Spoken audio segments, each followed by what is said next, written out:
Assalamualaikum warahmatullahi wabarakatuh. Alhamdulillahilladzi anzala ala abdihil kitaba walam yaj'al lahu iwaja la ya'tihil batilu min baini yadayhi wala min khalfihi tanzilum min hakimin hamid. Segala pujian kepunyaan Allah yang telah menurunkan kitab kepada hambanya, dan Dia Allah tidak menjadikan pada kitab itu suatu kesalahan. Kitab itu tidak didatangi oleh kebatilan, baik dari depannya maupun dari belakangnya. Kitab itu turun dari Allah yang maha bijaksana lagi maha terpuji. Ikhwanidin, kajian Majelis Taklim Nurul Huda yang insya Allah dirahmati oleh Allah Subhanahu wa Ta'ala. Kita jumpa lagi dalam kajian online malam ini. Mudah-mudahan kita diberi kesehatan, keselamatan, kedamaian oleh Allah Subhanahu wa Ta'ala, dan marilah kita selalu bersyukur, menghargai pemberian Allah. Mudah-mudahan kita diberikan kelimpahan daripada karunia Allah yang karena Allah Maha Pengasih lagi Maha Penyayang. Sebetulnya sangat beruntung orang yang hidupnya itu diisi dengan nilai-nilai, diisi dengan hikmah-hikmah, diisi dengan kebaikan, diisi dengan amal khair, amal soleh, amal produktif, yang semuanya adalah untuk mencerahkan jiwa, meningkatkan ruhani, dan mendewasakan spiritual. Namun sangat rugilah orang yang hidupnya dan waktunya tanpa nilai, tanpa hikmah, tanpa berbuat yang menguntungkan dirinya maupun orang lain, tidak mau beramal soleh, tidak mau beramal khair, namun hanya menyia-nyiakan waktu, karena waktu dan kesehatan adalah modal yang utama. Kalau kita hidup dalam kesadaran, kita akan mengakui bahwa Allah Rabbul Alamin dan Allah sudah Maha memelihara kita, maka kitalah yang harus selalu mengabdi kepada Allah Subhanahu wa Ta'ala. Hadirin yang berbahagia, seluruh semesta ini sebetulnya gelap gulita, namun karena ada cahaya dari wujud Allah, maka siapa yang melihat semesta namun tidak melihatnya, berarti dia tidak mengenal Allah. Nah, kalau kita sudah melihat semesta, kemudian kita tidak mengenal Allah, itu sebenarnya juga menyalahi fitrah daripada kita diciptakan Allah Subhanahu wa Ta'ala. Di mata para ahli spiritual, orang yang menyaksikan kehadiran Allah dalam segala sesuatu di dunia ini, kemudian yang membuat dunia ini nampak, itu sebenarnya hanya Allah semata. Seperti itu pancaran sinar matahari yang masuk ke dalam sebuah lentera berkaca, tak ada wujud kecuali wujud daripada cahaya itu. Nah, dengan kemunculan Allah pada segala sesuatu, semua yang menjadi ada sesuai tabiat masing-masing. Jadi aslinya mereka berwujud dengan sendirinya, karena Allah yang maha mewujudkan. Jika demikian, barang siapa yang melihat alam semesta ini tanpa merasakan kehadiran Allah, berarti ia telah kehilangan nur ilahi, kehilangan cahaya Allah yang membuatnya mendapat musyahadah, mendapatkan petunjuk. Di samping itu, ia juga tidak mungkin akan mendapat ma'rifat atau mengenal pada Allah karena ia telah disilaukan oleh keadaan semesta dalam arti keduniaan. Nah, ikhwatin yang berbahagia, bahwa Allah ya itu sudah memberikan yang sangat luar biasa karena beliau Allah itu Maha Pencipta, dan yang Allah ciptakan itu semuanya adalah ada maksud dan tujuan. Ya, ada maksud dan tujuan. Misalnya kalau kita membaca ya surah 25 ayat 47, A'udzubillahi minasyaitonirrajim. Wa huwallazi ja'ala lakumul laila libasan. Dialah yang menjadikan untukmu malam sebagai pakaian. Wan nauma subata, dan tidurmu untuk istirahat. Wa ja'alan nahara nusyura, dan dia menjadikan siang itu untuk bangun berusaha.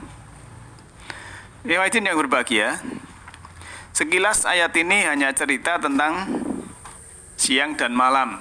Ya, kalau malam suruh istirahat karena pakaian, suruh tidur istirahat. Kalau siang suruh berusaha. Kan begitu biasanya kebanyakan dalam memahami ayat ini. Ya, kita harus memperdalam lewat hakikat, lewat spiritual, ayat ini maksudnya apa? Ya, karena memang kebanyakan ya tidak tahu, maka kawan-kawan ini Bapak Ibu saya beritahu kan begitu. Misalnya di sini ada kata wa ja'alan nahara nusyura. Dia menjadikan siang untuk bangun berusaha. Nah, di sini kalau wala itu ayatnya kalau siang karena ada cahaya matahari untuk berusaha, untuk bekerja. Lah profesi saya sebagai sopir bis malam atau driver. Profesi saya sebagai dokter harus shift, harus kerja malam. Paramedis ataupun perusahaan yang berjaga 24 jam.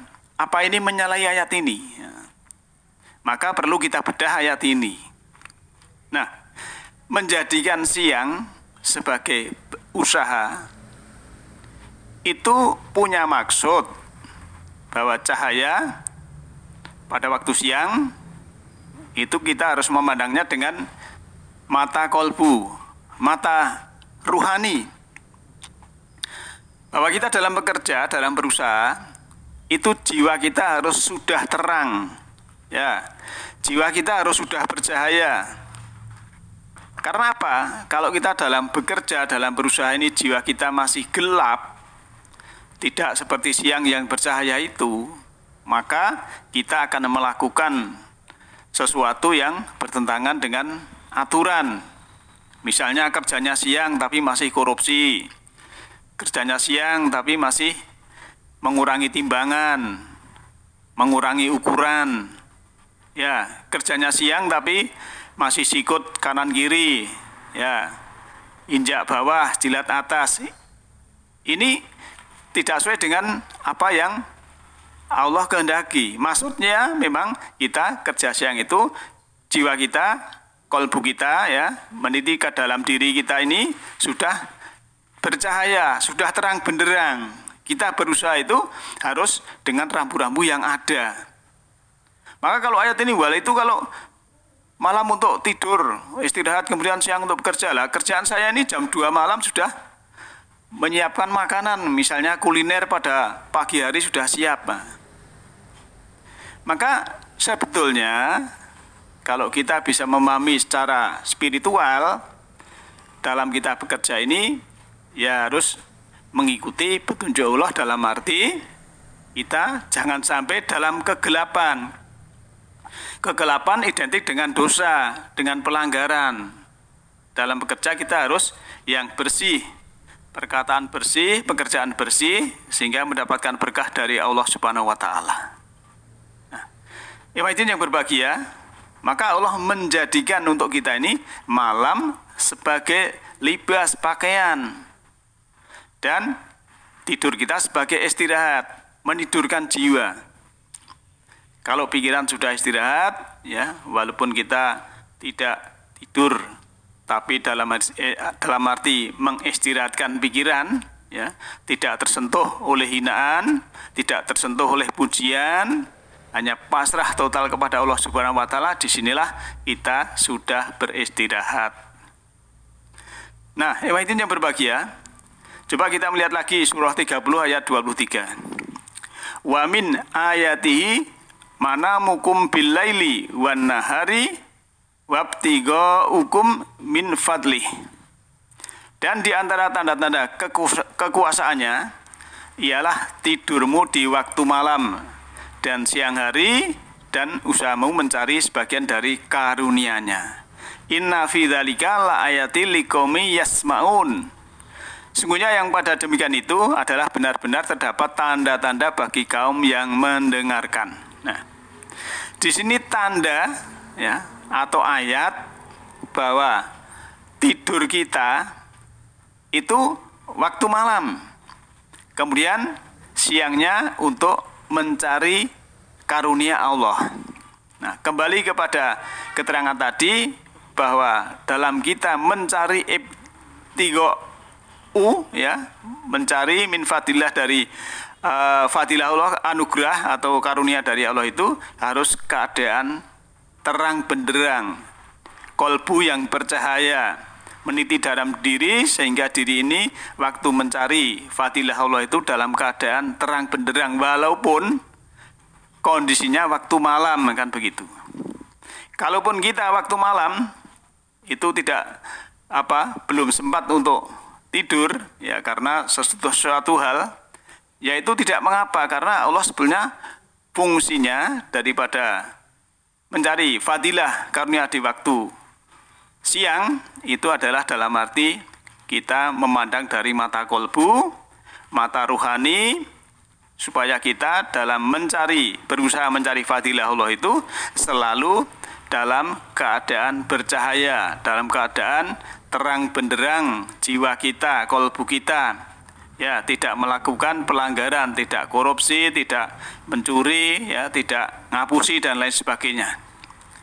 Nah, inna fi dzalika laayatil liqaumi yasmaun, bahwa yang demikian itu adalah benar-benar ayat, tanda-tanda bagi kaum yang mendengarkan. Ya. Kalau orang yang tidak mendengarkan ya tidak paham itu maksudnya apa, pokoknya siang kerja kan begitu. Akhirnya ada pertanyaan, ya. Ya, seorang yang pagi-pagi harus menyiapkan makanan yang banyak karena langganannya banyak, dia kerja di restoran yang pagi-pagi sudah banyak orang yang istilahnya kuliner ke situ, ya malamnya harus bekerja. Tapi bekerjanya itu dengan cahaya kolbu, ya, dengan hati nurani yang bersih, makanannya ya makanan yang halalan thayyibah, ya. Kadang kan di YouTube atau ada orang jual makanan dari cabai, dari sampah dan lain sebagainya. Nah, itu harus ditinggalkan misalnya gitu. Ataupun orang suka menipu, nah itu namanya walaupun kerjanya siang hari tapi dia dalam kegelapan. Yang dimaksud ayat itu bukan seperti itu. Nah, hadirin yang berbahagia, maka supaya kita menjadikan diri kita ini bercahaya, kita harus punya hati yang pasrah, qalbin salim. Qalbin salim harus kita mulai saat ini, sekarang ini, dan detik ini. Kita melihat dalam surat 26 ayat 88 dan 89. Yauma layang fa'u malum wala banun. Yaitu pada hari harta dan anak-anak tidak berguna. Illa man atallaha bi qalbin salim. Kecuali orang-orang yang menghadap Allah dengan hati yang bersih, dengan hati yang pasrah. Nah, maka kita mulai pasrah itu harus dari sekarang hidup ini, termasuk kita dalam mencari fadilah Allah. Kita dalam berusaha bekerja, beraktivitas, beramal khair, beramal soleh, semuanya harus kita landasi dari cahaya, dari petunjuk Allah, bukan dari kegelapan. Maka istilah dolim, dolama itu gelap. Orang yang dolim bin nafsih adalah menggelapkan jiwanya untuk diri sendiri. Oleh karena itu, kita selaku hamba Allah yang telah diberikan petunjuk yang sangat luar biasa, diberi keberlimpahan hidup yang sangat luar biasa, diberi modal, ya, maka kita harus selalu berusaha untuk mengabdi kepada Allah Subhanahu wa taala, sehingga nanti waktu kita meniti ke jalan pulang, kita akan mengerti bahwa sungguhnya kita ini sudah dipahamkan oleh Allah Subhanahu wa taala. Sehingga kalau saya membuat meme bahwa Al-Quran itu dimulai dari Bismillahirrahmanirrahim, ya, dengan asma Allah yang Maha Pengasih lagi Maha Penyayang, penuh kasih sayang. Awalnya sudah dimulai dengan kasih sayang. Kemudian di dalam ayat-ayat yang kemarin saya sampaikan juga Nabi juga lemah lembut, berkasih sayang dan lain sebagainya. Nah, kalau kita ini penuh kasih sayang, dalam perjalanan hidup ini kita penuh kasih sayang, menyayangi sesama, menolong sesama, ya, memberi dan lain sebagainya. Nah, insya Allah akhir dari kehidupan kita ini menjadi orang yang berkasih sayang, berjiwa lembut, berjiwa bersih, sehingga kita akan menjadikan diri kita ini nanti menghadap Allah dalam keadaan husnul khotimah. Demikian malam ini, mudah-mudahan ada manfaatnya. Lain kali kita bisa sambung lagi, mudah-mudahan kawan semua dilindungi oleh Allah Subhanahu wa taala. Nasrun minallahi wa fadlun qarib. Alhamdulillahirabbil alamin. Assalamualaikum warahmatullahi wabarakatuh.